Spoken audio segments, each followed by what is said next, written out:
উচ্ছেদ হ'ব নেকি পলাশবাৰী সমষ্টিৰ বৰদুৱাৰ বাগানৰ শ শ বছৰ ভোগ দখল কৰা ৰায়তৰ ভূমি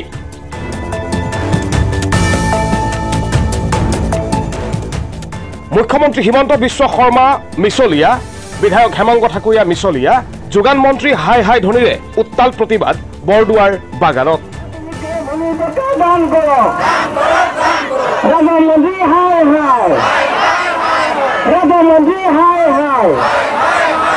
মুখ্যমন্ত্ৰী হিমন্ত বিশ্ব শৰ্মা মিছলিয়া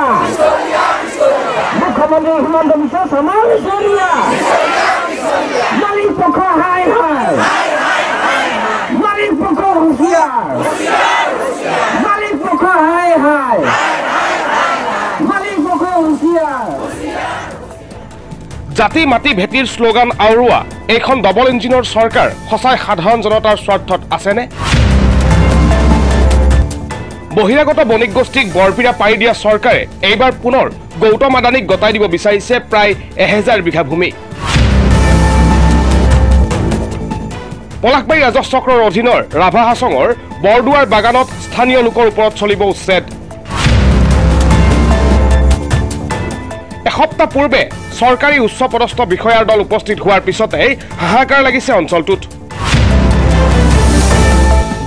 লগে লগে জাউৰ খাই উঠিছে জনতা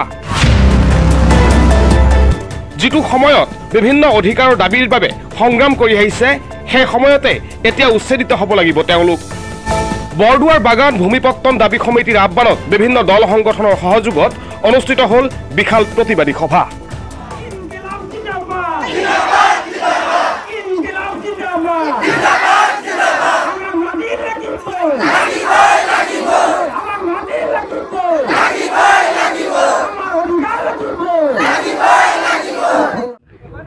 পোনপ্ৰথমে আপোনালোকৰ চেনেলক ধন্যবাদ জনাইছোঁ এই প্ৰতিবাদী সভাখন হৈছে ইয়াত বৰদুৱাৰ বাগান ভূমিপত্তৰ দাবী কমিটিৰ আহ্বানত এই প্ৰতিবাদী সভাখন অনুষ্ঠিত হৈছে আৰু এই প্ৰতিবাদী সভাখন আমি এইকাৰণে অনুষ্ঠিত কৰিছোঁ যোৱা ফেব্ৰুৱাৰী মাহৰ প্ৰথম সপ্তাহত আমাৰ অসম চৰকাৰৰ ৰাজহ মন্ত্ৰীয়ে আমাৰ এটা প্ৰতিশ্ৰুতি দিছিলে যে ফেব্ৰুৱাৰী মাহৰ ভিতৰত মানে তাত থকা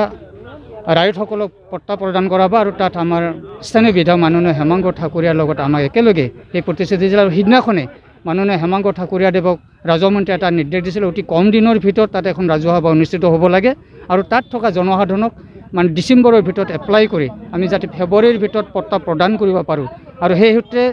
মাননীয় হেমাংগ ঠাকুৰীয়া স্থানীয় বিধায়ক ডাঙৰীয়াই যোৱা 3 ডিচেম্বৰ তাৰিখে আমাৰ কলঘৰ ক্লাবৰ ফিল্ডত এখন বৃহৎ ৰাজহুৱা সভা অনুষ্ঠিত হৈছিল আৰু তাতে মাননীয় হেমাংগ ঠাকুৰীয়াই ৰাজহুৱা প্ৰতিশ্ৰুতি এটা প্ৰদান কৰিছিলে যে আমাৰ তাত পলাশবাৰী ৰাজহ চক্ৰৰ বিষয়া মহোদয় উপস্থিত আছিলে আৰু তেখেতক এটা তাতেই নিৰ্দেশ দিছিলে যে 15 তাৰিখৰ ভিতৰত ইয়াত থকা ৰাইজসকলৰ বা ইয়াত থকা জনসাধাৰণৰ প্ৰতিটো পৰিয়ালৰ 2100 পৰিয়ালৰ ইয়াত আবেদন গ্ৰহণ কৰিব লাগে আৰু যাতে আমি ফেব্ৰুৱাৰী মাহৰ ভিতৰত পট্টা প্ৰদান কৰিব পাৰোঁ আৰু সেই পট্টা প্ৰদানৰ পৰিৱৰ্তে আমি এটা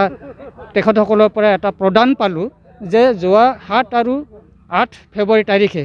আমাৰ গোটেই চাৰ্কুল অফিচৰ বিষয়াসকলক মাতি নি গুৱাহাটী DC কৰ্টত এটা সিদ্ধান্ত হৈছে যে আমি বিশেষ চৰ্চাৰ পৰা জানিব পাৰিলোঁ যে ইয়াত আমাৰ